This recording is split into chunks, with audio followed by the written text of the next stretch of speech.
Ada enggak di sini yang menyembunyikan penyakitnya? Mungkin ada. Tapi teman-teman diam-diam saja. Dan itu berat. Karena penyakitnya sendiri sudah berat, kalian menyembunyikan itu juga berat. Urusannya mental.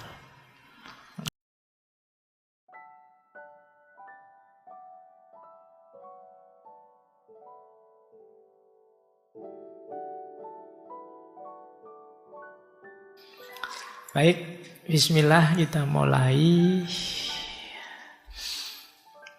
belajar tentang kesehatan mental dari Ibnu Sina. Saya awali dari sini saja ya.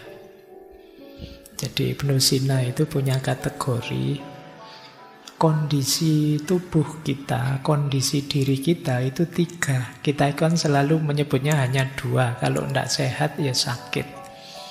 Tapi kata Ibnu Sina enggak, kita itu ada 3 kondisi diri kita. Yang pertama adalah sihah.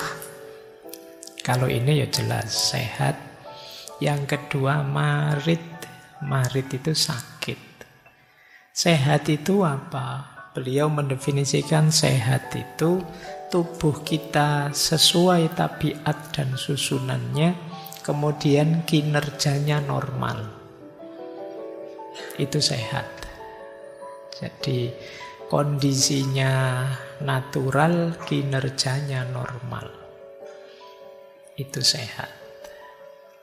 Kebalikannya namanya sakit. Berarti ya kalian kalau ingin tahu saya sehat apa tidak, ya cek dirimu ya. Apa-apanya normal enggak? Kalau ada yang tidak normal, ya ada yang tidak beres. Mbok sekedar kamu, saya kok bolak-balik menguap, terus bolak-balik ngantuk.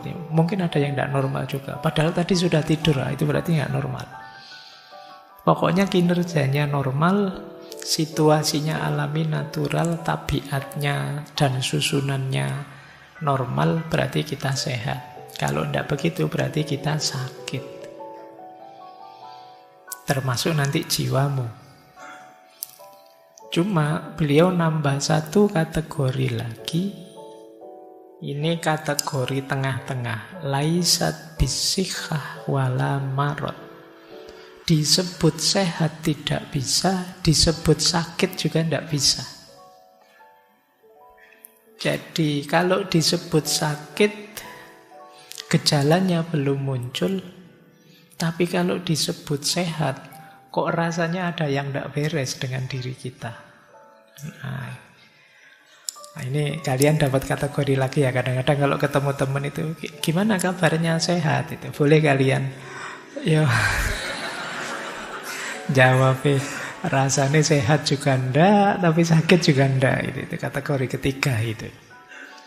Jadi apa di antara cirinya? Ya banyak sih beliau menyebut, tapi antara lain itu. Kalau tiba-tiba teman-teman merasa capek terus, kelelahan yang kronis, itu mesti ada yang tidak beres.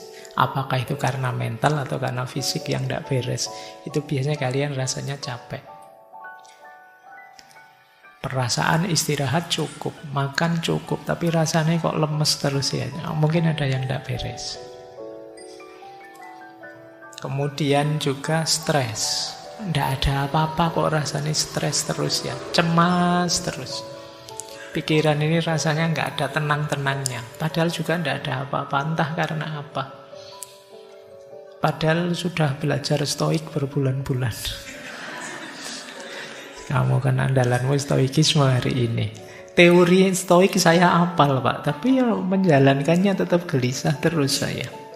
Ngaji filsafat di bolan-balannya diulang-ulang, ya hasilnya cuma ngantuk. Nah, ada yang tidak beres. Tapi gejala penyakitnya belum muncul.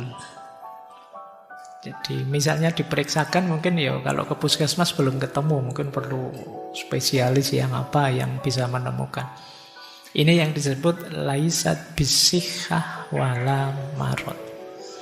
Tidak bisa disebut sehat tapi juga tidak termasuk sakit. Mungkin sebagian besar kita ada di sini. Kita tahu ada yang tidak beres.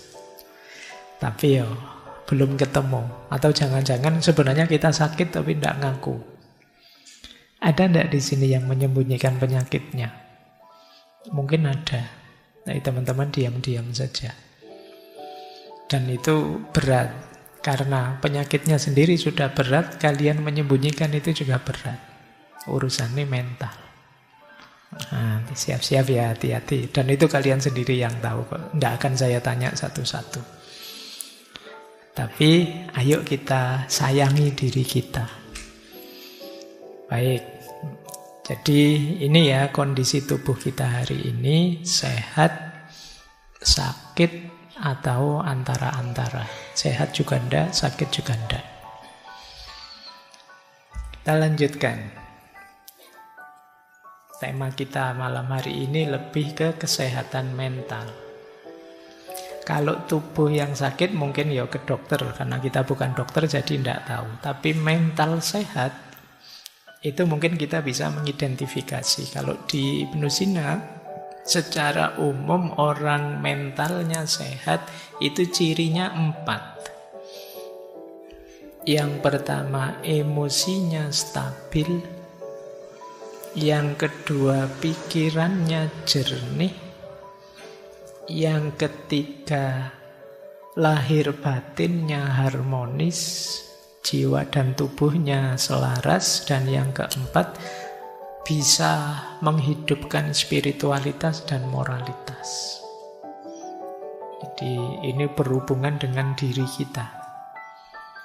Jadi emosi stabil. Emosi stabil itu bukan berarti tidak pernah marah atau tidak pernah sedih. Tidak. Ya bisa marah, bisa sedih, tapi bisa kita kendalikan. Jadi bisa kecewa, bisa stres juga, tapi tidak berlebihan. Bisa kita kendalikan. Ini namanya emosinya stabil. Tidak meledak-ledak, juga tidak apatis, tidak bisa dipengaruhi, tapi ya bisa. Cuma ya stabil saja. Kita masih bisa mengendalikannya. Ya wajarnya manusia bisa marah, wajarnya manusia bisa kecewa, wajarnya manusia bisa stres, tapi bisa dikendalikan. Ini berarti kita masih sehat. Jadi tidak usah galau. Pak, saya kok marah terus ya Pak? Ya asal kalian masih bisa mengendalikannya, masih tergolong sehat. Tapi kalau kalian marah terus tidak bisa mengendalikan, lupa diri, tidak bisa ngontrol diri, sehingga efeknya marah jauh lebih besar daripada sebabnya, ada yang tidak beres. Mulai harus introspeksi. Kemudian pikiran kita jernih. Pikiran jernih itu berfungsi normal.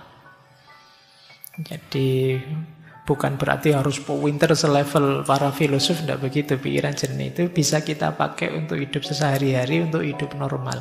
Kadang-kadang ada orang yang pikirannya tidak fokus, terganggu, dipakai mikir tidak bisa, buntu dan lain sebagainya. Jadi hidupnya mungkin mengandalkan insting saja, dia kalau diajak mikir tidak nyampe, bingung. Ini pikirannya tidak jernih. Atau terganggu oleh mindset macam-macam, wawasan dari medsos apa dan lain sebagainya, sehingga tidak jernih. Pikiran tidak jernih itu, misalnya kalian tidak bisa membedakan ini sehat, ini tidak sehat. Ini menyenangkan, ini menyedihkan. Ini baik, ini buruk. Itu pikiran harus bisa ini. Kalau tidak bisa, ayo kalian cek lagi ya, waras apa enggak. Karena orang yang pikirannya kacau kan kita menyebutnya kurang waras. Makanya di berbagai sesi kalau bicara tentang filsafat selalu saya wanti-wanti, hati-hati loh ya, manusia itu kuncinya di akalnya. Karena manusia itu hayawanun natik. Jadi kita itu kategorinya binatang secara genus. Cuma kita diistimewakan oleh Allah dengan akal budi kita. Nah, kalau ternyata akal budi ini terganggu, berarti kan ini keistimewaan ini nggak kepake. Manusia minus akalnya, ya yang tersisa hayawannya. Kamu tinggal binatangnya, makanya hati-hati. Pikiran gelap, pikiran buntu, pikiran macet dan lain sebagainya, itu alamat yang tersisa binatangnya. Ya tadi saya sebut hidupmu mungkin mengandalkan insting saja. Nggak tahu sih Pak, saya pilihan baik mana, buruk mana, sekira-kira aja lah Pak. Nah, ini kamu mengandalkan insting saja. Maka kalau pikiranmu bermasalah, ayo disembuhkan. Jangan dibiarkan saja karena kuncimu ada di situ. Yang ketiga, harmoni antara jasmani dan rohani. Batin harus sehat, fisik juga harus sehat karena dua-duanya saling mempengaruhi. Nanti Ibnu Sina ini orang pertama yang punya konsep yang sekarang disebut dengan psikosomatis.